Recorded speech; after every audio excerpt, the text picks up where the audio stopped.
Halo, Assalamualaikum warahmatullahi wabarakatuh. Selamat pagi, berjumpa lagi dengan Ibu di mata kuliah mikrobiologi, virologi pada program studi farmasi ya. Hari ini Ibu akan menyampaikan tentang bakteri.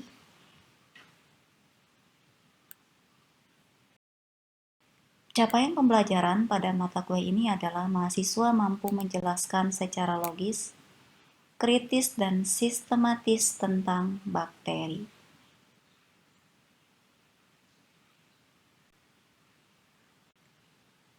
Outline pada perkuliahan hari ini yaitu pertumbuhan bakteri dan kinetikanya, faktor-faktor yang mempengaruhi pertumbuhan, media pertumbuhan, siklus pertumbuhan,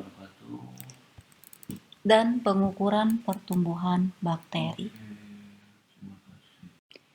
Bakteri merupakan jenis prokariotik bersifat uniseluler, jadi hanya memiliki satu sel. Dinding selnya berupa peptidoglikan atau tersusun dari peptidoglikan, reproduksinya dengan cara membelah diri ya. Bakteri memperoleh energi melalui senyawa organik, senyawa anorganik, dan melalui proses fotosintesis. Ukuran, bentuk, dan susunan bakteri bervariasi. Ukuran umumnya diameternya 0,2 sampai 2 mikron, panjangnya 2 sampai 8 mikron. Bentuk dasarnya ada basil, batang, itu seperti terlihat di sini, bacillus ya. Di bawah mikroskop kita bisa mengetahui bentuk dari bakteri. Kokus yaitu bulat, spiral atau lengkung, ada Vibrio, Spirillum, dan Spiroset jenisnya. Kemudian sebagian besar bakteri itu hanya memiliki satu bentuk dari genus tertentu atau spesies tertentu monomorfik ya. Tapi ada beberapa genus tertentu yang memiliki bentuk banyak atau pleomorfik. Susunan sel memiliki banyak bentuk, itu disebut dengan pleomorfik. Bakteri kokus atau bulat itu pada lain. Nah, pola bakteri kokus itu ada beberapa pola ya. Ada Diplococcus itu bulat dan bulat berpasangan ya. Kemudian ada Streptococcus di mana kokus itu yang membelah terus dan membentuk seperti rantai. Kemudian ada Tetrad itu yang 2 kali pembelahan membentuk 4 rangkaian. Itu disebut tetrad. Jadi susunan bulat ada 4 ya. Kemudian ada Sarcine itu yang 3 kali pembelahan dan membentuk struktur seperti kubus. Ada juga yang Staphylococcus itu bergerombol seperti buah anggur ya. Namanya Staphylococcus. Contohnya ada bakteri Staphylococcus aureus misalnya ya, dan jenis lainnya. Nah, ini adalah bentuk Diplococcus dan ini adalah bentuk Streptococcus kalau kita lihat di bawah mikroskop ya. Dan ini bentuk tetrad, ini bentuk Sarcine, dan ini adalah bentuk Staphylococcus. Bacillus atau batang. Sebagian besar bacillus itu berpola tunggal atau monobacillus atau single bacillus ya. Ada juga yang diplobacillus, jadi yang bacillus tunggal tadi berpasangan ya. Ini biasanya tampak pada saat bacillus tadi melakukan pembelahan biner dengan dipisahkan oleh septum atau sekat. Ada juga Streptobacillus itu membentuk rantai, beberapa bentuk opal dan tampak seperti kokus disebut dengan Coccobacillus.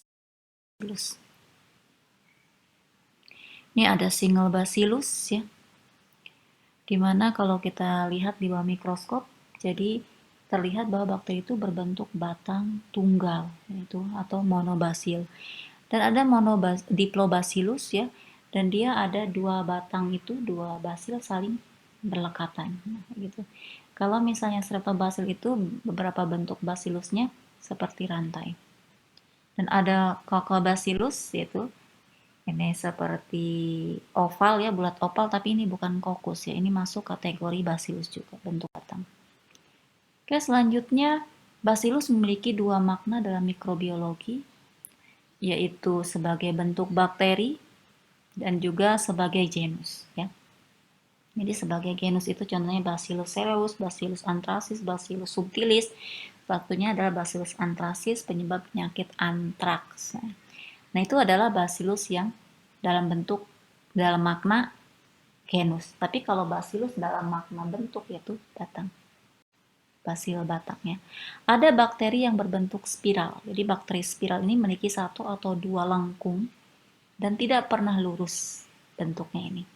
Yang terlihat melengkung itu disebut Vibrio ya, contohnya Vibrio cholera yang penyakit kolera ya, atau Vibrio harvey ya, yang biasa menginfeksi pada udang. Dan juga ada yang berbentuk helix disebut spirilla. Spirilla ada yang lebih fleksibel disebut spiroset ya. Kemudian spirilla bergerak menggunakan flagella, spiroset bergerak menggunakan filamen aksial. Jadi untuk pergerakan bakteri ya pakai flagella atau pakai filamen aksial itu berada di permukaan sel bakteri. Nah, spiral bakteria ini ada beberapa jenisnya, ada Vibrio ya tadi yang seperti Ibu jelaskan seperti ini kayak bentuknya melengkung ya kayak mau bentuk koma gitu ya. Ada Spirillum seperti ini di bawah mikroskop kalau kita lihat nanti misalnya ketemu jenis bakteri ini, dan ada Spiroset.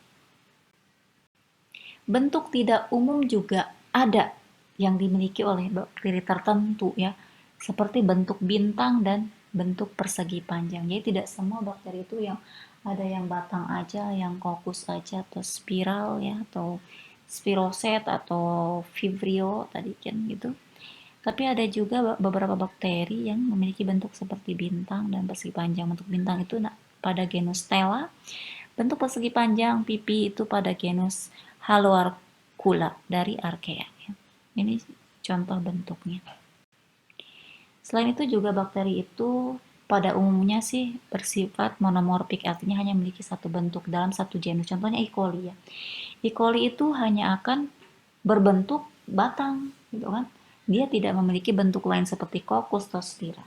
Tapi ada bakteri tertentu yang secara genetik umumnya monomorfik di mana mereka hanya memiliki satu bentuk ya.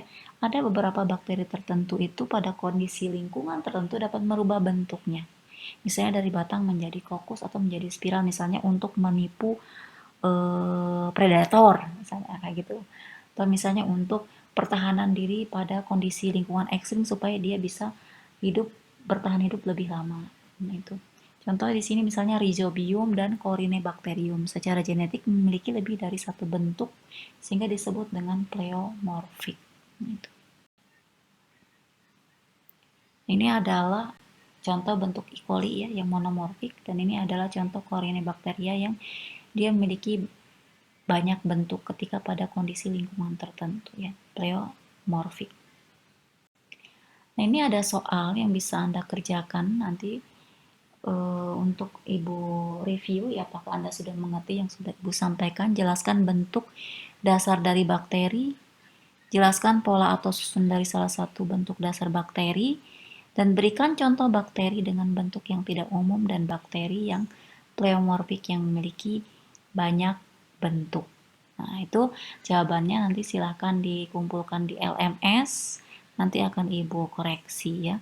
Bisa per individu mengupload ya, teman-teman submit jawabannya atau bisa juga melalui PJ-nya.